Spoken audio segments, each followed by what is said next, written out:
कभी सपना टूट जाए, कभी दिल टूट जाए, कभी कोई अपना टूट जाए, तो समझ लेना ईश्वर ने तुम्हें एनर्जी का न्यूक्लियस बनाया है।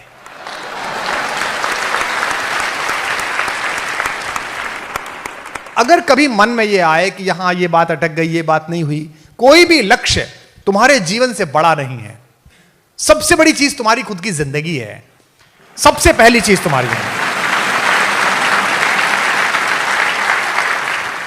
मेरे पिताजी भाई साहब एक छोटे से गांव में, बहुत गरीब से निम्न मध्यम वर्गीय परिवार में मेरे पिताजी ने जन्म लिया। उस गांव के वो पहले ग्रेजुएट, पहले पोस्ट ग्रेजुएट, पहले पीएचडी, पहले प्रोफेसर। 10वीं करके वहां बीज इंस्पेक्टर की नियुक्ति करने वाले लोग आए। एक बीज इंस्पेक्टर तुम तो जानते भी नहीं होगे, सीड इंस्पेक्टर होता है गांव में, वो सीड की क्वालिटी चेक करता है। लोअर डिवीजन क्लर्क से भी नीचे का काम होता है। वो सबसे मेधावी बच्चे थे। गांव से 4 बच्चे सेलेक्ट हुए, उनमें से 3 को नौकरी मिल गई और मेरे पिताजी को नहीं मिली। और मेरे पिताजी बड़े परेशान हुए कि बताइए 11वीं में ही कमाने लायक हो जाता। लेकिन फिर वो प्रोफेसर हुए। आज हमारा सबसे बड़ा भाई इंजीनियर है, एक वाइस चांसलर है, एक मैं हूं। सब लोग अपनी अपनी जगहों पर हैं। अगर उस अपॉर्चुनिटी के छुटने पर मेरे पिताजी ने इस जिंदगी की लड़ाई हार दी होती तो आज ना हिंदुस्तान को कुमार विश्वास मिलता, ना हमें इस परिवार का सहयोग मिलता।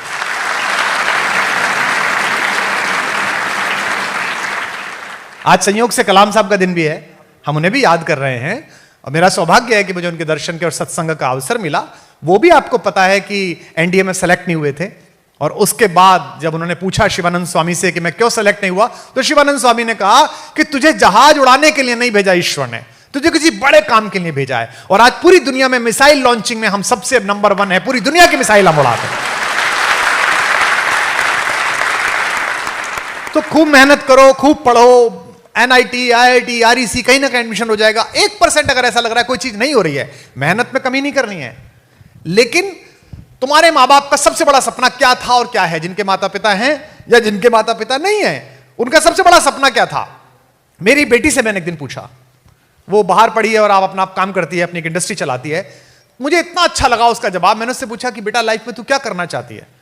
सोचो इसका क्या जवाब हो सकता है। उसने मुझसे कहा मैं खुश रहना चाहती हूं। कितनी सुंदर बात है। तुमसे कोई भी पूछे कि तुम क्या बनना चाहते हो, इंजीनियर बनना बाई प्रोडक्ट है। पहला प्रोडक्ट है अच्छा मनुष्य बनना, अच्छा समाज का व्यक्ति बनना। आप अच्छी बेटियां बने, अच्छे बेटे बने, अच्छे नागरिक बने। आज मुझे जब किताब दी लीजेंड ऑफ एलन, इसका क्या मतलब है? वो जब बच्चा आया होगा इस संस्थान में जिसका उस पर फोटो छपा है, वो तुम्हारे जैसे ही रहा होगा। तुम में से एक ऐसा बच्चा, ऐसी बेटी, ऐसा बच्चा रहा होगा। किसी का भी, इनमें से किसी को नहीं पता। आज मैं यहां घोषित कर रहा हूं, यहां मैं पढ़ रहा हूं, मुझे नहीं पता कि आज मैं 50, 51, 52 साल का हो गया। 25 साल बाद जब मेरा 75वां साल मना रहा होगा, तुम में से कोई देश का राष्ट्रपति होगा, कोई प्रधानमंत्री होगा, कोई दुनिया का सबसे बड़ा टेक्नोक्रेट होगा। ये अलग भट्टी में ढल के लोग नहीं आते, ये अलग खांचे में नहीं आते। इस देश को औद्योगिक घरानों के बेटे बेटियां नहीं चलाते। इस देश को तुम और हम चलाते हैं, जो मास्टरों के, क्लर्कों के, किसानों के बच्चे हैं। मेरा नहीं हुआ था आईआईटी में। 117 रुपए का फॉर्म भरा था मैंने।